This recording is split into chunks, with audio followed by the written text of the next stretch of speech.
இயேசுவின் அலைசினை அமைத்திட நீயும் இறைவனின் அழைப்பினை ஏற்றுவார். இணைந்த இறை குலமே, ஆவியில் மலர்ந்த புது இனமே, இயேசுவின் அரசினை அமைத்திட நீயும் இறைவனின் அழைப்பினை ஏற்றுவார்.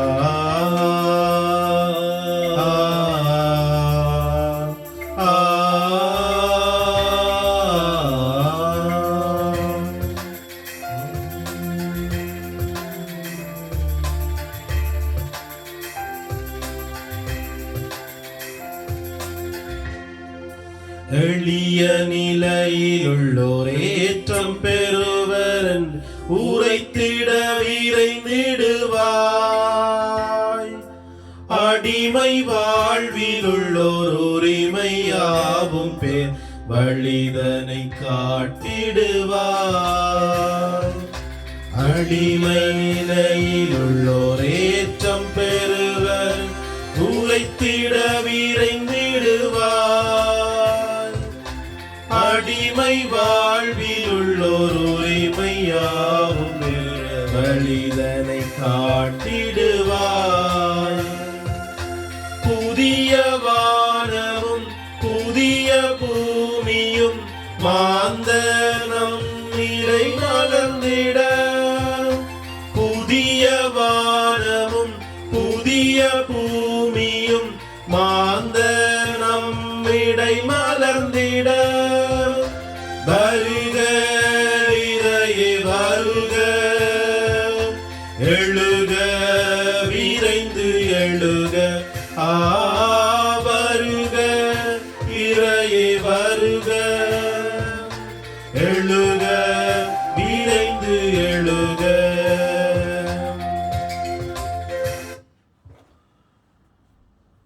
ஆண்டவரே, என் கடவுளே, என்னை கைவிடாதேயும், என்னிடமிருந்து அகன்று விடாதேயும். ஆண்டவரே, என் மீட்பின் ஆற்றலே, எனக்கு துணை புரிய வாரும். தந்தை மகன் தூய ஆவியாரின் பெயராலே ஆமென். நம் ஆண்டவராகிய இயேசு கிறிஸ்துவின் அருளும் கடவுளின் அன்பும் தூய ஆவியாரின் நட்புறவும் உங்கள் அனைவரோடும் இருப்பதாக. ஆன்மாவோடும் இருப்பதாக. கிறிஸ்து இயேசுவிலே பிரியமான சகோதர சகோதரிகளே, இன்றைய நாளிலே நாங்கள் எங்களுடைய வாழ்விலே விசேட விதமாக கிறிஸ்தவர்களாக அழைக்கப்பட்ட நாங்கள் பொறுப்பு கூற வேண்டியவர்களாக இருக்கின்றோம். நாங்கள் பெற்றுக்கொண்ட அழைப்பு, அந்த அழைப்பு விடுக்கின்ற பணி, இவற்றிலே மட்டிலே நாங்கள் பொறுப்பு கூறுகின்றவர்களாக விசேட விதமாக எங்களுடைய விண்ணகம் நோக்கிய பயணத்தை நாங்கள் செய்துகின்றோமா என்று கூறுகின்ற அளவுக்கு எங்களுடைய வாழ்வு அமைகின்றதா என்று சொல்லி சிந்தித்து பார்க்க இன்றைய இறை வார்த்தைகள் எங்களுக்கு அழைப்பு விடுக்கின்றது. எனவே நீங்களும் நானும் இந்த வழிக்காக, இந்த பயணத்திலே எங்களை ஆயத்தம் செய்கின்றவர்களாக மாறிட இந்த திருப்பலியிலே நாங்கள் மன்றாடி நிற்போம். இந்த திருப்பலியிலே நினைவு கூறப்படுகின்ற அடியவர்களாகிய மேரி திரேசா அந்தோணி பிள்ளை, இவர் தம்முடைய 5வது ஆண்டிலே நினைவு கூறப்படுகின்றார். அலெக்சாண்டர் பவுஸ்டின், பர்னாந்து நீக்லா பிள்ளை என்கின்ற அடியவர்களுடைய ஆன்ம இளைப்பாற்றிக்காக நாங்கள் இந்த திருப்பலியை ஒப்புக் கொடுப்போம்.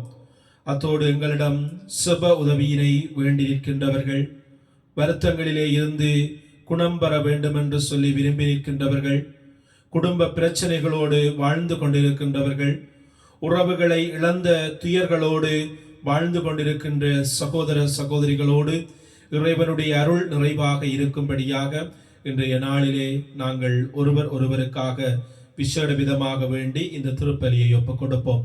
திருப்பலியை தகுதியான முறையிலே ஒப்புக் கொடுப்பதற்கு எங்களுடைய பாவங்கள், குறை குற்றங்களை ஏற்று மனம் வருந்தி மன்னிப்பு வேண்டுவோம்.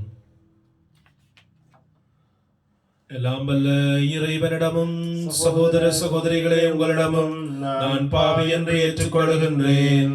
என் சிந்தனையாலும் சொல்லாலும் செயலாலும் கடமையில் தவறியதாலும் பாவங்கள் பல செய்தேன். என் பாவமே, என் பாவமே, என் பெரும் பாவமே. ஆகையால் அப்பொழுதும் கன்னியான புனித மரியாதையும் வானதூதர் புனிதர் அனைவரையும் சகோதர சகோதரிகளை உங்களையும் நம் இறைவனாகிய ஆண்டவரிடம் எனக்காக வேண்டிக் கொள்ள மன்றாடுகின்றேன். எல்லாம் வல்ல இறைவன் நம் மீது இரக்கம் வைத்து நம் பாவங்களை மன்னித்து நம்மை நிலை வாழ்வுக்கு அழைத்து செல்வாராக. ஆமென். ஆண்டவரே இரக்கமாயிரு. ஆண்டவரே இரக்கமாயிரும். கிறிஸ்துவே இரக்கமாயிரு. கிறிஸ்துவே இரக்கமாயிரும். ஆண்டவரே இரக்கமாயிரு. ஆண்டவரே இரக்கமாயிரும். மன்றாடுவோமாக. எல்லாம் வல்லவரும் இரக்கமுள்ளவருமான இறைவா, உமது அருள் செயலால் தானும் நம்பிக்கையாளர் உமக்கு ஏற்ற வகையில் சிறப்பான ஊழியம் புரிகின்றனர். இவ்வாறு நீர் வாக்களித்தவற்றை பெற்றுக்கொள்ள தடையின்றி விரைந்து செல்ல எங்களுக்கு அருள்வீராக. உம்மோடு தூய ஆவியின் ஒன்றை பிறரவனாய் என்றென்றும் வாழ்ந்து ஆட்சி செய்கின்ற அவர் வழியாக உம்மை மன்றாடுகின்றோம். ஆமென்.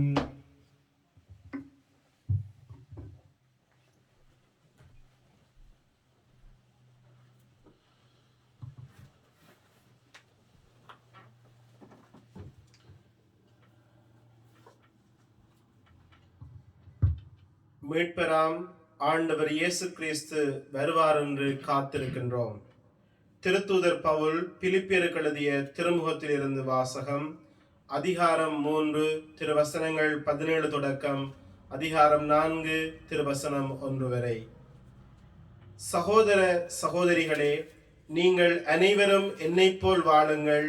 நான் உங்களுக்கு காட்டிய முன்மாதிரியின்படி வாழ்பவர்களை பின்பற்றுங்கள். கிறிஸ்துவின் சிலுவைக்கு பகைவர்களாய் நடப்போர் பலர் உள்ளனர். அவர்களை பற்றி மீண்டும் மீண்டும் உங்களிடம் கூறியுள்ளேன். இப்பொழுதும் கண்ணீரோடு சொல்கிறேன். அழிவே அவர்கள் முடிவு, வயிறே அவர்கள் தெய்வம், மானக்கேடே அவர்கள் பெருமை. அவர்கள் எண்ணுவதெல்லாம் மண்ணுலகு சார்ந்தவை பற்றியே. நமக்கோ விண்ணகமே தாய்நாடு. அங்கிருந்துதான் மீட்பராம் ஆண்டவர் இயேசு கிறிஸ்து வருவார் என்று காத்திருக்கின்றோம். அவர் தமது ஆற்றலால் தாழ்வுக்குரிய நம் உடலை மாட்சிக்குரிய தமது உடலின் சாயலாக உருமாற்றவும் அனைத்தையும் தமக்கு பணிய வைக்கவும் வல்லவர். ஆகவே என் அன்பார்ந்த சகோதரர் சகோதரிகளே, என் வாஞ்சைக்குரியவர்களே, நீங்களே என் மகிழ்ச்சி, நீங்களே என் வெற்றி வாகை. அன்பர்களே, ஆண்டவரோடுள்ள உறவில் நிலைத்திருங்கள். இது ஆண்டவர் வழங்கும் அருள்வாக்கு. இறைவனுக்கு நன்றி. பதுரை பாடல். உங்கள் பல்லவி. அகமகிழ்வோடு ஆண்டவரின் இல்லத்திற்கு போவோம். அகமகிழ்வோடு ஆண்டவரின் இல்லத்திற்கு போவோம். அகமகிழ்வோடு ஆண்டவரின் இல்லத்திற்கு போவோம். ஆண்டவரின் இல்லத்துக்கு போவோம் என்ற அழைப்பை நான் கேட்டபோது அகமகிழ்ந்தேன். எருசலேமே, இதோ நாங்கள் அடியெடுத்து வைத்து உன் வாயில்களில் நிற்கின்றோம். அகமகிழ்வோடு ஆண்டவரின் இல்லத்திற்கு போவோம். ஆண்டவரின் திருக்குலத்தார் அங்கே செல்கின்றனர். இஸ்ரேல் மக்களுக்கிட்ட கட்டளைகளுக்கு இணங்க ஆண்டவரது பெயருக்கு அவர்கள் நன்றி செலுத்தச் செல்வார்கள். அகமகிழ்வோடு ஆண்டவரின் இல்லத்திற்கு போவோம். அங்கே நீதி வழங்க அரியணைகள் இருக்கின்றன. அவை தாவீது வீட்டாரின் அரியணைகள். அகமகிழ்வோடு ஆண்டவரின் இல்லத்திற்கு போவோம்.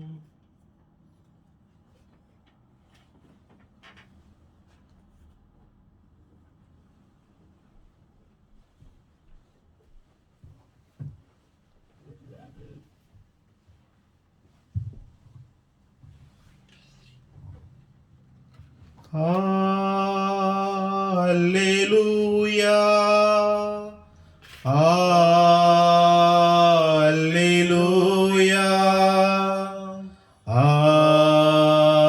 அல்லேலூயா, அல்லேலூயா. கிறிஸ்துவின் வார்த்தைகளை கடைபிடிப்போரிடம் கடவுளின் அன்பு உண்மையாகவே நிறைவடைகின்றது. நாம் அவரோடு இணைந்திருக்கின்றோம் என அதனால் அறிந்து கொள்ளலாம். அல்லேலூயா. அல்லேலூயா. அல்லேலூயா. அல்லேலூயா. அல்லேலூயா. ஆண்டவர் உங்களோடு இருப்பாராக. ஆன்மாவோடும் இருப்பாராக. தூய லூக்கா எழுதிய நற்செய்தியிலிருந்து வாசகம். ஆண்டவரே மாட்சி உமக்கே. லூக்கா நற்செய்தி அதிகாரம் 16 இறை வசனங்கள் 1 தொடக்கம் 8. அக்காலத்தில் இயேசு தம் சீடருக்கு கூறியது: செல்வர் ஒருவருக்கு வீட்டு பொறுப்பாளர் ஒருவர் இருந்தார். அவர் தம் தலைவரின் உடைமைகளை பாழாக்கியதாக அவர் மீது பழி சுமத்தப்பட்டது. தலைவர் அவரை கூப்பிட்டு, உம்மை பற்றி நான் கேள்விப்படுவது என்ன? உம் பொறுப்பிலுள்ள கணக்கை ஒப்படையும். நீர் இனி வீட்டு பொறுப்பாளராய் இருக்க முடியாது என்று அவரிடம் கூறினார். அந்த வீட்டு பொறுப்பாளர், நான் என்ன செய்வேன்? வீட்டு பொறுப்பிலிருந்து என் தலைவர் என்னை நீக்கிவிடப் போகின்றாரே. மண் வெட்டவோ என்னால் இயலாது. இறந்து உண்ணவும் வெட்கமாயிருக்கின்றது. வீட்டு பொறுப்பில் இருந்து என்னை நீக்கிவிடும் போது பிறர் என்னை தங்கள் வீடுகளில் ஏற்றுக்கொள்ளும்படி நான் என்ன செய்ய வேண்டும் என எனக்கு தெரியும் என்று அவர் தமக்குள்ளே சொல்லிக் கொண்டார். பின்பு அவர் தம் தலைவரிடம் கடன்பட்டவர்களை ஒவ்வொருவராக வரவழைத்தார். முதலாவது வந்தவரிடம், நீர் என் தலைவரிடம் எவ்வளவு கடன்பட்டிருக்கின்றாய் என்று கேட்டார். அதற்கு அவர் 100 குடம் எண்ணெய் என்றார்.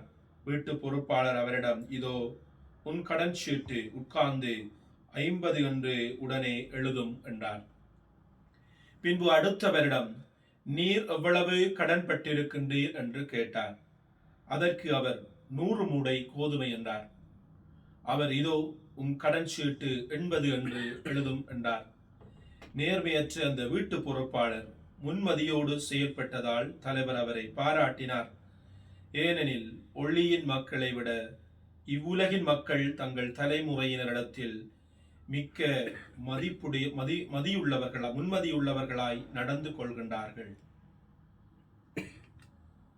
இது கிறிஸ்து வழங்கும் நற்செய்தி. கிறிஸ்துவே உமக்கு புகழ்.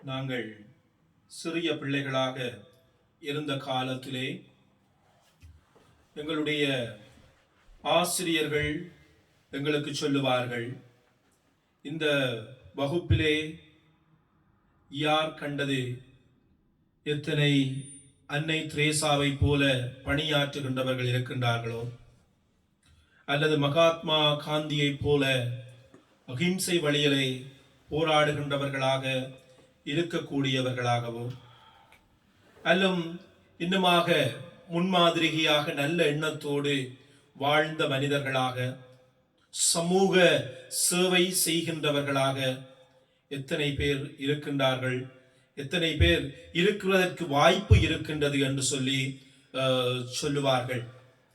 அதே வேளையிலே அவர்கள் முன்னுதாரணமாக காட்டுகின்ற வேளையிலே ஒரு பொழுதும் துன்மாதிரிகையாக நடந்தவர்கள், அதாவது ஹிட்லர் என்றோ அல்லது கொடிய ஆட்சியினாலே மக்களை கொலை செய்தவர்களையோ ஒரு நாளும் முன்னுதாரணமாக காட்ட மாட்டார்கள்.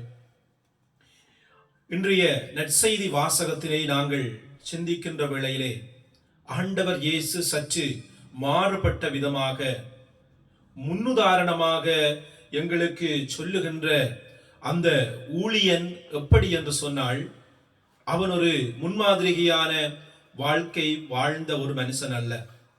அவனுடைய வாழ்வு முறை எப்படி இருக்கின்றது என்று சொன்னால், முதலாவது அவன் ஒரு பொறுப்பில்லாத மனிதனாக இருந்தான். அவனிடம் கொடுக்கப்பட்ட பணியை அவன் சரிவர செய்யவில்லை. எனவே அவனுக்கு எதிராக முறைப்பாடு வருகின்றது. அந்த முறைப்பாட்டின் நிமித்தமாகத்தான் அவன் தன்னுடைய பணியிலே இருந்து நீக்கப்படுகின்றான். அவன் நேர்மை இல்லாமல் செயற்படுகின்றான். தலைவனுடைய கடன் வாங்கியவர்களிடம் அவருடைய கடனை தலைவருக்கு தெரியாமல் தள்ளுபடி செய்கின்றான். நேர்மையில்லாத தன்மை அந்த மனிதனிடம் இருப்பதனை காணக்கூடியதாக இருக்கின்றது. இப்படிப்பட்ட மனிதர் ஒருவரை ஆண்டவர் இயேசு இன்றைய நாளிலே எங்களுக்கு முன்னுதாரணமாக தருகின்றார். அன்பானவர்களே, இயேசு அவரை முன்னுதாரணமாக தருகின்றார் என்று சொன்னால், அவருடைய எந்த குணாதிசயத்தை நாங்கள் பின்பற்ற ஆண்டவர் இன்றைய நாளிலே எங்களை அழைக்கின்றார் என்று சொன்னால், அவருடைய முன்மதியான செயற்பாடு. அவர் யோசித்து சில விடயங்களை, அந்த வேளையிலே சரியான சில விடயங்களை, தன்னுடைய எதிர்காலத்திற்கு தேவையான சில விடயங்களை அவர் செய்கின்றார். முதலாவது, அந்த மனிதனுடைய வாழ்வை பார்க்கின்ற வேளையிலே ஒரு தன்னை பணியிலே இருந்து நீக்கிவிடப் போகின்றார்கள். அந்த பொறுப்பிலே இருந்து தான் அகற்றப்பட இருக்கின்றேன். எனவே அவனுடைய வாழ்வு எப்படி, தன்னுடைய வாழ்வை அவன் நகர்த்தி செல்ல போகின்றான்? என்னுடைய குடும்பத்தை நான் எப்படி பார்க்க போகின்றேன்? இனி எனக்கு உழைப்பதற்கு, வருமானம் வருவதற்கு என்ன காரியம் இருக்கின்றது என்று சொல்லி அவன் உட்கார்ந்து அவன் கவலை அடைந்து அப்படியே சோர்ந்து போகவில்லை, இருந்து விடவில்லை. அவன் யோசிக்கின்றான், ஓகே, நான் தோத்து விட்டேன், ஒரு விடயத்திலே நான் தவறிவிட்டேன், என்னிலே ஒரு குற்றச்சாட்டு வந்திருக்கின்றது. எனவே நான் அப்படியே விழுந்து போகின்ற ஒரு மனிதனாக இருக்காமல் நான் ஒரு வழியை தேடுகின்ற ஒரு மனிதனாக அவன் அங்கே முன்மதியோடு செயற்படுகின்றான். அவனிடம் காணப்படுகின்ற அடுத்த முன்மதியான செயற்பாடு என்னவென்று சொன்னால், இந்த அக்கவுண்டபிலிட்டி என்று சொல்லுவார்கள், பொறுப்பு கூறுகின்ற தன்மை. அவனுக்கு தெரியும் தன்னிடம் ஒரு பொறுப்பு ஒப்படைக்கப்பட்டிருந்தது, அதிலே தான் பிழை விட்டு இருக்கின்றேன். எனவே அந்த பிழை தன்னிலே வரப்போகின்றது, அதை தான் ஏற்றுக்கொள்ள வேண்டும். எனவே அந்த பொறுப்பிலே தான் திருப்பவும் சரியாக செய்ய வேண்டும் என்று சொன்னால் என்ன செய்ய வேண்டும்? அதனுடைய சீரியஸ்னஸ் அவனுக்கு தெரிஞ்சது. தான் பிளவிட்டுட்டான் என்கின்ற அந்த சீரியஸ்னஸ் அவனுக்கு தெரிந்தது. அதனாலதான் அவன் தன்னுடைய வாழ்வில் முன்மதியோடு செயற்படுகின்றான். இன்னுமாக அவன் தன்னுடைய முன்மதியோடு எப்படி செயற்படுகின்றான் என்று சொன்னால், தன்னுடைய வாழ்வினுடைய இயலாமையை ஏற்றுக்கொள்கின்றான். எனக்கு மண் வெட்டி பிடித்து மண்ணை வெட்டுவதற்கு இயலாது, பிச்சை எடுக்கவோ வெட்கமாக இருக்கின்றது, அது அவனுடைய இயலாமை. அந்த இயலாமையை அவன் ஏற்றுக்கொள்கின்றான். அந்த ஏற்றுக்கொள்கின்றதன் நிமித்தமாகத்தான் அவன் தன்னுடைய எதிர்கால வாழ்வில் எவ்வாறு தான் ஒரு தப்பி பிழைத்த மனிதனாக, தன்னுடைய வாழ்வை வெற்றிகரமாக நகர்த்தி செல்லுகின்ற மனிதனாக இருக்க முடியும் என்பதனை யோசிச்சு பிறரை தனக்கு தேடுகின்றவனாக அவன் அங்கே முன்மதியோடு செயற்படுகின்றான். எங்களுடைய ஆன்மீக வாழ்விலே இந்த முன்மதியான காரியங்கள் எங்கள் ஒவ்வொருவருக்கும் அவசியமானதாக இருக்கின்றது. இன்றைய இரண்டாவது வாசகத்திலே தூய பவுலடிகளார் எங்களுக்கு சொல்லுகின்றார், விண்ணகமே எங்களுடைய தாய் நாடாக இருக்கின்றது. எனவே இந்த உலகத்திலே நாங்கள் வாழுகின்ற வேளையிலே ஒரு கிறிஸ்தவனாக, கிறிஸ்துவினுடைய சீடனாக வாழுகின்ற வேளையிலே உங்களுக்கும் எனக்கும் ஒரு பொறுப்பு தரப்பட்டிருக்கின்றது. ஆன்மாக்களை மீட்கின்ற பொறுப்பு, விண்ணுலக வாழ்வுக்கு, விண்ணகத்தை நோக்கியதாக எங்களுடைய பயணங்களை அமைக்க வேண்டிய பொறுப்பு எங்கள் ஒவ்வொருவருக்கும் இருக்கின்றது. எனவே இந்த பொறுப்பிலே நாங்கள் முன்மதியோடு செயற்படுகின்றோமா? எங்களுடைய வாழ்விலே சில வேளைகளிலே அடிக்கு மேல் அடி விழுகின்றன, துன்பத்துக்கு மேலே துன்பங்கள் விழுகின்றன, முயற்சிகள் தொடர் தோல்விகளாக சென்று கொண்டிருக்கின்றது. அதை நினைத்து நாங்கள் கலங்கி அப்படியே இருந்து விடுகின்றவர்களாக இருப்போம் என்று சொன்னால் நாங்கள் உண்மதியற்றவர்களாக செயற்படுகின்றவர்களாக இருக்கின்றோம். உங்களுடைய வாழ்விலே நாங்கள் ஒரு பொறுப்பில்லாதவர்களாக, விண்ணகமா அப்படி ஒன்று இருக்கா? இருக்கிற வாழ்க்கையை அனுபவிக்காம, இல்லாத ஒன்றுக்காக, ஒரு சுவர் இல்லாத ஒன்றுக்காக, நிச்சயம் இல்லாத ஒன்றுக்காக ஏன் இருக்கின்ற சந்தோஷத்தை நாங்கள் கெடுப்போம் என்று சொல்லி நாங்கள் ஒரு எதிர்நோக்கு இல்லாதவர்களாக, பொறுப்பு கூற வேண்டும் என்கின்ற அந்த காத்திரத்தை, சீரியஸ்னஸை உணராமல் நாங்கள் வாழுகின்றவர்களாக இருப்போம் என்று சொன்னால் எங்களுடைய வாழ்விலே நாங்கள் முன்மதி உடையவர்களாக இருக்க தவறிவிடுகின்றோம். எங்களுடைய ஆன்மீக வாழ்விலே நாங்கள் பலவீனர்கள், நாங்கள் பாவம் செய்தவர்கள் என்பதனை ஏற்றுக்கொள்ள தவறுகின்ற வேளையிலே அந்த மனிதன் உணர்ந்து கொண்டான், எனக்கு மண்வெட்டு பிடித்து வேலை செய்ய முடியாது, பிச்சை எடுக்க முடியாது என்று சொல்லி அவன் ஏற்றுக்கொண்டான். சக்கேயு தான் கட்டையாக இருக்கின்றேன், எனவே கூட்டத்திலே இயேசு வருகின்ற வேளையிலே தன்னால் பார்க்க முடியாது என்பதனை உணர்ந்தவனாக அவன் ஏற்றுக்கொண்டு முயற்சி எடுக்கின்றான். அதன் நிமித்தமாக இயேசு அவனிடம் வருகின்றார். எங்களுடைய ஆன்மீக வாழ்விலும் இந்த பண்பு, அதாவது நாங்கள் தகுதியற்றவர்கள், நாங்கள் பாவிகள், நாங்கள் இயலாமையிலே வாழ்ந்து கொண்டு இருக்கின்றவர்கள், எனவே ஆண்டவரிடம் எங்களை ஒப்புக் கொடுக்கின்றவர்களாக, எங்களுடைய இயலாமைகளை ஏற்றுக்கொண்டு அவரை தேடி செல்லுகின்றவர்களாக இருக்கின்ற வேளையிலே நாங்கள் முன்மதியோடு எங்களுடைய ஆன்மீக வாழ்விலே பயணிக்கின்றோம்.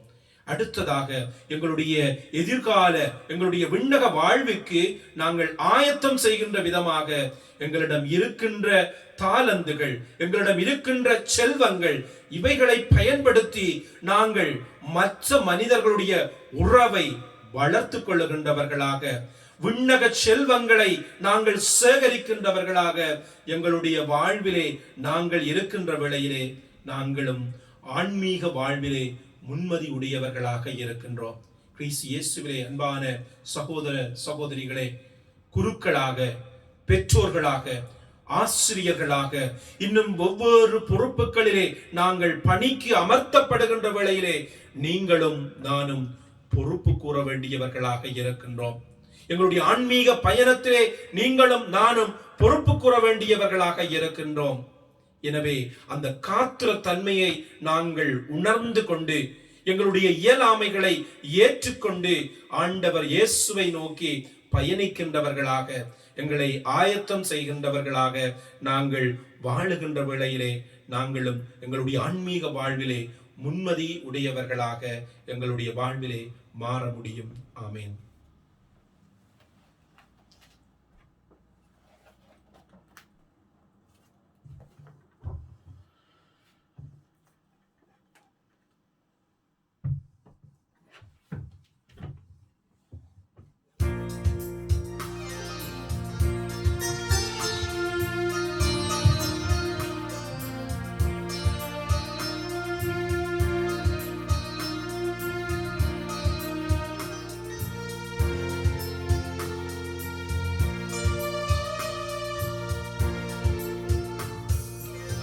அர்ப்பண பூக்களை அன்புடனேந்தி ஆனந்த இல்லம் செல்வோம். அங்கு 1000 விளக்கு பீடத்திலேந்தி அவருக்கு நன்றி சொல்வோம்.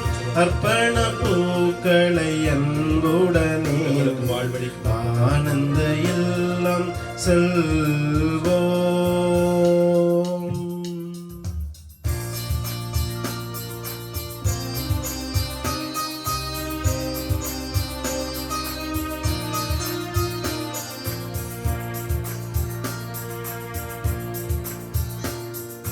உன் பெரும் கருணை நலன்களை சுவைத்தோம், நலன்களை சுவைத்தோம். உன் திருநிழலில் அமைதியை உணர்ந்தோம், அமைதியை உணர்ந்தோம். தடைகளை கடக்க உணர்ந்தருளடைந்தோம். அமைதியை உணர்ந்தோம், அமைதியை உணர்ந்தோம். தடைகளை கடக்க உனதருளடைந்தோம், உனதருளடைந்தோம். நிலையான அன்பிது நிதம் உன்னை தொடர்வோம், நிறைவான நன்றியில் உம்மையை உணர்வோம். அர்ப்பண பூக்களை அன்புடனேந்தி ஆனந்த இல்லம் செல்வோம். அங்கு 1000 விளக்குகள் பீடத்திலேந்தி அவருக்கு நன்றி சொல்வோம். அர்ப்பண பூக்களை அன்புடனேந்தி ஆனந்த இல்லம் செல்வோம். சகோதர சகோதரிகளே, என்னுடையதும் உங்களுடையதுமான இப்பலி எல்லாம் வல்ல தந்தையாகிய இறைவனுக்கு ஏற்றதாகும்படி மன்றாடுங்கள். ஆண்டவர் தமது பெயரின் புகழ்ச்சிக்காகவும் ஆட்சிக்காகவும் நமது நன்மைக்காகவும் புனித திரு அவை அனைத்து நலனுக்காகவும் உமது கையிலிருந்து பலியேற்றுக் கொள்வாராக. ஆண்டவரே, மாட்சிக்குரிய உமக்கு நாங்கள் அளிக்கும் காணிக்கையை கண்ணோக்கி அருளுமை வேண்டுகின்றோம். இவ்வாறு நாங்கள் நிறைவேற்றும் இத்திருப்பணி எங்களை உமது மாட்சிக்கு இட்டுச் செல்வதாக எங்கள் ஆண்டவராகிய கிறிஸ்து வழியாக உம்மை மன்றாடுகின்றோம். ஆமென். ஆண்டவர் உங்களோடு இருப்பாராக.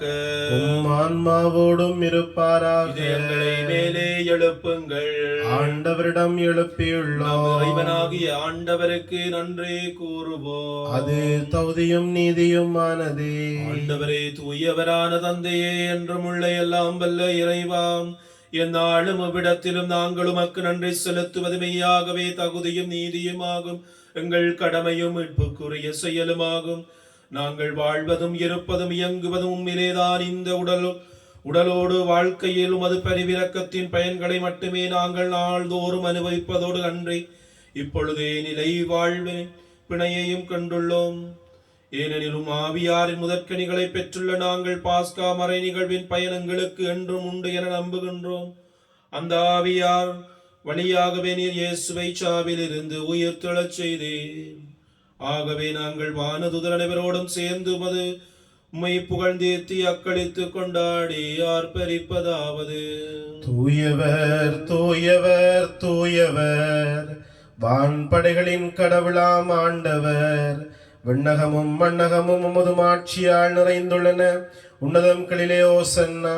ஆண்டவர் பெயரால் வருகிறவர் ஆசி பெற்றவர். உன்னதங்களிலே ஓசன்னா.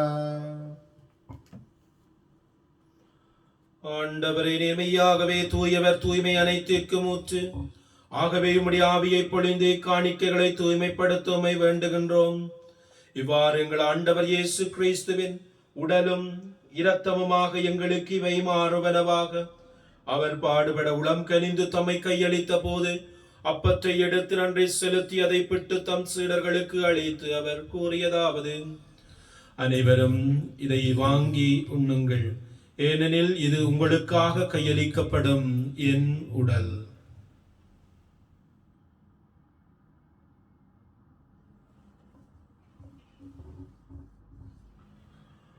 அவ்வண்ணமே இரவு விருந்தை அருந்திய பின் கிண்ணத்தையும் எடுத்து மீண்டும் உமக்கு நன்றி கூறி தம் சீடர்களுக்கு அளித்து அவர் கூறியதாவது: அனைவரும் இதிலிருந்து பெற்று பருகுங்கள், ஏனெனில் இது புதிய நிலையான உடன்படிக்கைக்குரிய என் இரத்தத்தின் கிண்ணம். இது பாவ மன்னிப்புக்கென்று உங்களுக்காகவும் பலருக்காகவும் சிந்தப்படும். இதை நினைவாக செய்யுங்கள்.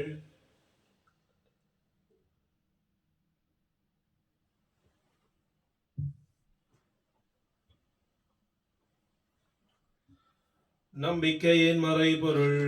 ஆண்டவரே, நீர் வருமளவும் உமது இறப்பினை அறிக்கையிடுகின்றோம், உமது உயிர்ப்பினையும் எடுத்துரைக்கின்றோம். ஆகவே ஆண்டவரே, நாங்கள் கிறிஸ்துவின் இறப்பினையும் உயிர்ப்பினையும் நினைவு கூர்ந்து வாழ்வு தரும் அப்பத்தையும் மீட்பளிக்கும் கிண்ணத்தையும் உமக்கு ஒப்புக் கொடுக்கின்றோம்.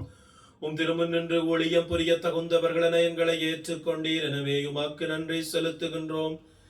மேலும் கிறிஸ்துவின் உடலிலும் இரத்தத்திலும் பங்கு கொள்ளும் எங்களை தூய ஆவியார் ஒன்று சேர்க்க வேண்டும் என உம்மை தாழ்மையுடன் மன்றாடுகின்றோம். ஆண்டவரே, உலகெங்கும் பரவியிருக்கும் திரு அவையை நினைவு கூர்ந்தருளும். எங்கள் திருத்தந்தை பிரான்சிஸ், எங்கள் ஆயர் ஜான், எல்லா திருநிலையினராகிய அனைவரோடும் உமது திரு அவை அன்பில் நிறைவு பெறச் செய்தருளும். நீர் இவ்வுலகிலிருந்து உம்மிடம் அழைத்து கொண்ட மேரி திரேசா, அந்தோணி பிள்ளை, அலெக்சாண்டர், பவுஸ்டின், பெர்னாந்து, நீக்லா பிள்ளை என்னும் அடியார்களை நினைவு கூர்ந்தருளும். உம் திருமகனோடு அவரது இறப்பில் இணைக்கப்பட்டிருந்த இவர்கள் உயிர்ப்பிலும் அவரை போல் இருக்கச் செய்தருளும். மேலும் உயிர்த்தெழும் எதிர்நோக்குடன் துயில் கொள்ளும் எங்கள் சகோதரர் சகோதரிகளையும் இறந்தோர் அனைவரையும் இரக்கத்துடன் நினைவு கூர்ந்து திருமகளினுள் ஏற்றருளும். எங்கள் அனைவர் மீதும் இரக்கமாயிரும். கடவுளின் கன்னித்தாயான புனித மரியா, அவருடைய கணவரான புனித யோசேப்பு, புனித திருத்தூதர்கள், இவ்வுலகிலும் அக்குகந்தவராயிருந்தோர் ஆகிய புனிதர் அனைவருடனும் நாங்கள் நிலை வாழ்வில் பங்கு கொள்ளும் தகுதி பெற்று உம் திருமகன் இயேசு கிறிஸ்து வழியாக உம்மை புகழ்ந்தேத்தும் பெறமருள உம்மை மன்றாடுகின்றோம். இவர் வழியாக இவரோடு இவரில் எல்லாம் வல்ல இறைவனாகிய தந்தையே, தூய ஆவியாரின் ஒன்றில் எல்லா புகழும் மாட்சியும் என்றென்றும் உமக்கு உரியதே.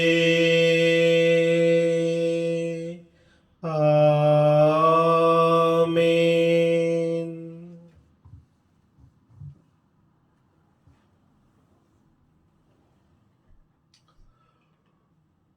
முன்மதியோடு செயற்பட்ட அந்த பணியாளனை போல எங்களுடைய ஆன்மீக வாழ்விலே நாங்கள் முன்மதி உடையவர்களாக வாழ்ந்திட ஆண்டவரிடம் வேண்டுவோம். இன்றைய நாளிலே நாங்கள் யார் யாருக்காக மன்றாடி நிற்கின்றோமோ, யார் யாரெல்லாம் எங்களுடைய சுப உதவியினை வேண்டி நிற்கின்றார்களோ, இன்னும் இந்த பயங்கரமான இந்த நாட்களிலே இறைவனுடைய வழிநடத்தலும் பாதுகாப்பும் எங்களோடு இருக்கும்படியாக நாங்கள் நினைந்து மன்றாடி ஆண்டவர் இயேசு எங்களுக்கு கற்றுத்தந்த வார்த்தைகளின் ஊடாக மன்றாடுவோம். விண்ணுலகில் இருக்கிற எங்கள் தந்தையே, உமது பெயர் தூயதென போற்றப் பெறுக. உமது ஆட்சி வருக. உம்முடைய திருவிழம் விண்ணுலகில் நிறைவேறுவது போல மண்ணுலகிலும் நிறைவேறுக. எங்கள் அன்றாட உணவை இன்று எங்களுக்கு தாரும். எங்களுக்கு எதிராக குற்றம் செய்வோரை நாங்கள் மன்னிப்பது போல எங்கள் குற்றங்களை மன்னியும். எங்களை சோதனைக்குட்படுத்தாதேயும், தீமையிலிருந்து எங்களை விடுவித்தருளும். ஆண்டவரே, தீமை அனைத்திலிருந்தும் எங்களை விடுவித்து எங்கள் வாழ்நாளில் அமைதியை கனிவுடன் அருளோமே மன்றாடுகின்றோம். உமது இரக்கத்தின் உதவியால் நாங்கள் பாவத்திலிருந்து எப்பொழுதும் விடுதலை பெற்று யாதொரு கலக்கமுமின்றி நலமாயிருப்போமாக. நாங்கள் எதிர்நோக்கி இருக்கும் பேரின்பத்திற்காகவும் மீட்பராகிய இயேசு கிறிஸ்துவின் வருகைக்காகவும் காத்திருக்கின்றோம். ஏனெனில் ஆட்சியும் வல்லமையும் ஆட்சியும் என்றென்றும் உமதே. ஆண்டவரே இயேசு கிறிஸ்துவை, அமைதியை உங்களுக்கு விட்டு செல்கின்றேன், என் அமைதியையே உங்களுக்கு அளிக்கின்றேன் என்றும் திருத்தூதர்களுக்கு மொழிந்தீரே. எங்கள் பாவங்களை பாராமலும் திரு அவையின் நம்பிக்கையை கண்ணோக்கி உமது திருவிழத்திற்கு ஏற்ப அதற்கு அமைதியையும் ஒற்றுமையையும் அளித்தருள்வீராக. என்றென்றும் வாழ்ந்து ஆட்சி செய்கின்றவர் நீரே. ஆமென். ஆண்டவருடைய அமைதி உங்களோடு என்றும் இருப்பதாக, உம் ஆன்மாவோடும் இருப்பதாக. ஒருவருக்கொருவர் கிறிஸ்து இயேசு தருகின்ற அமைதியை அருகில் இருப்பவர்களோடு பகிர்ந்து கொள்வோம். உலகின் பாவங்களை போக்கும் இறைவனின் சமரியே, எங்கள் மேல் இரக்கமாயிரும். உலகின் பாவங்களை போக்கும் இறைவனின் சமரியே, எங்கள் மேல் இரக்கமாயிரும். உலகின் பாவங்களை போக்கும் இறைவனின் சமரியே, எங்களுக்கு அமைதியை அளித்தருளும்.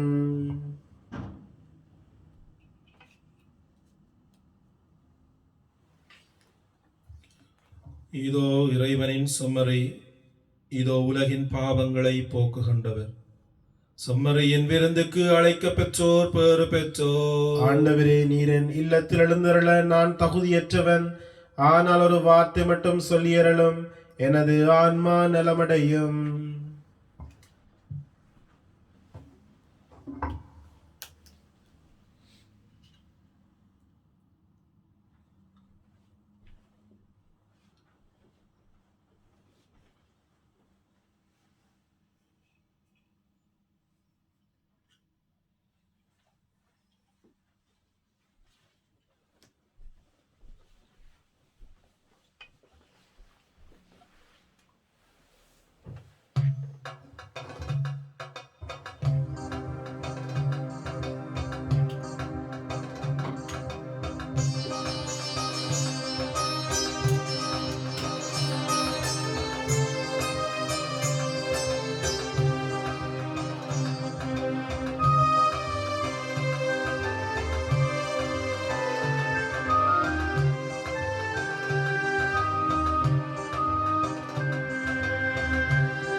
ஒரு கோடி பாடல்கள் நான் பாடுவேன், அதை பாமாலையாக நான் சூடுவேன். உலகெல்லாம் நற்செய்தி நானாகுவேன், உந்தன் புகழ் பாடி நான் வாழுவேன். ஒரு கோடி பாடல்கள் நான் பாடுவேன்,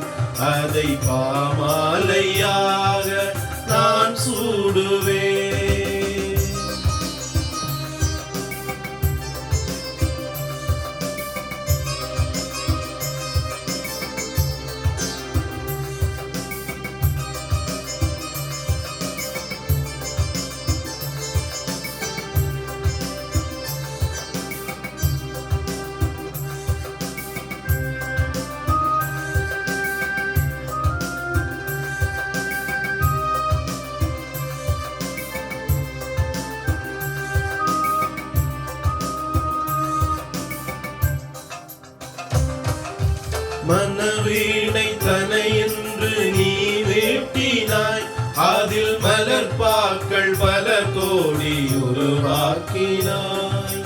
மனவீணை தனையென்று நீ வீட்டினாய், அதில் மலர்பாக்கள் பல கோடி உருவாக்கினாய். என் வாழ்வு ஒரு பாடல் இசைவேந்தனே, அதில் எழும் ராகம் எல்லாம் உன் புகழ் பாடுதே.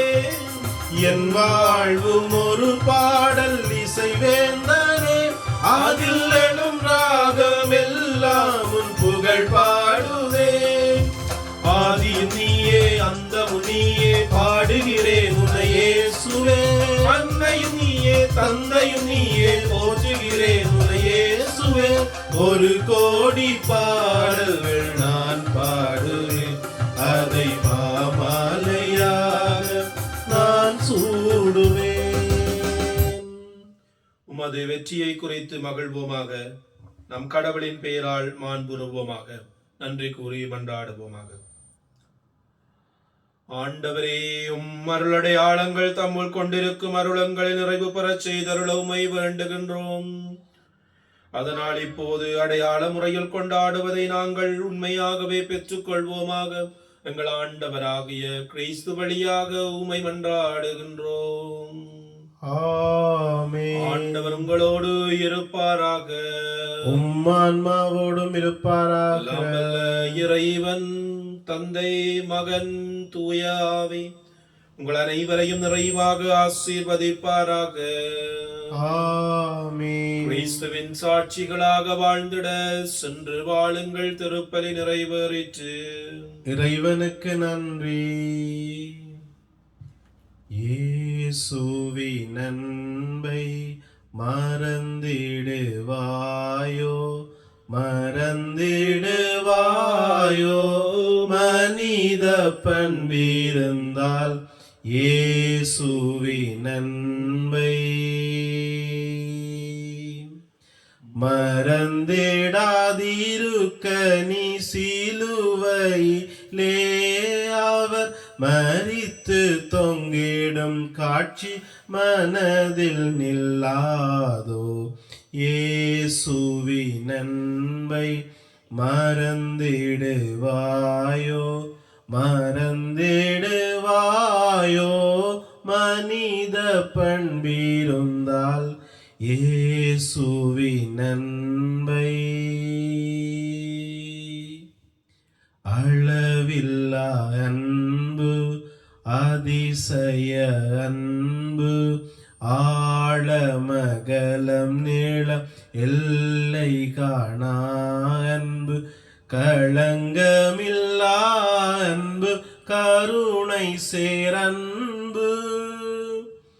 கல்வாரி மலையில் கண்ணீர் ததும்பும் அவர் அன்பு.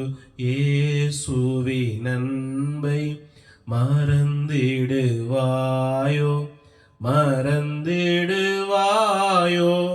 மனித பண்பிருந்தால் இயேசுவின் அன்பை